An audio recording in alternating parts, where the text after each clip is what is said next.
துணை ஜனாதிபதி வேட்பாளர்கள் உங்களுடைய பேரும் தனிப்பட்டு வரவில்லை. நீங்களா அது வேணான்னு சொல்லிட்டீங்களா? வேற ஏதாச்சும் இறுதி கேள்வியாது. ஏன்னா அப்துல் கலாம் அடுத்து உங்களோட பேர் வருதுன்னா நிறைய பேர் பேசிட்டு இருந்தாங்க. அப்புறம் எதிர்பார்ப்பு வரல.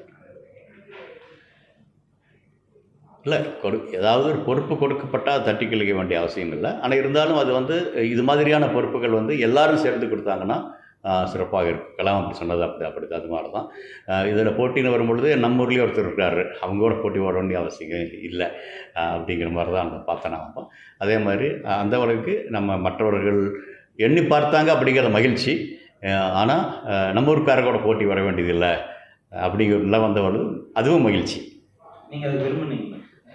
இல்லை விரும்புறது அப்படிங்கிறது ஒன்று. நம்ம ஒருத்தருக்கு இது பண்ணுறாங்க அப்படிங்கிறது விரும்புறது தான். ஆனால் இருக்கக்கூடிய சூழ்நிலையை பொறுத்து பார்க்க வேண்டியிருக்கு. இப்போ அதை பார்க்கும் பொழுது எல்லாமே நடந்ததெல்லாம் நல்லதுக்கே நடந்ததுன்னு நினைக்கிறேன். செய்திகளை உடனுக்குடன் தெரிந்து கொள்ள கீழ்கண்ட கேபிள் மற்றும் டிடிஹெச் நெட்வொர்க்குகளில் எம்நாடு செய்தி தொலைக்காட்சியை காணுங்கள். பாதகம் செய்பவரை கண்டால் நாம் பயம் கொள்ளலாகாது பாப்பா. மோதி மிதித்து விடு பாப்பா, அவர் முகத்தில் உமிழ்ந்து விடு பாப்பா. அண்மை செய்திகளை உடனுக்குடன் தெரிந்து கொள்ள இணைந்திருங்கள் எம்நாடு தொலைக்காட்சியுடன்.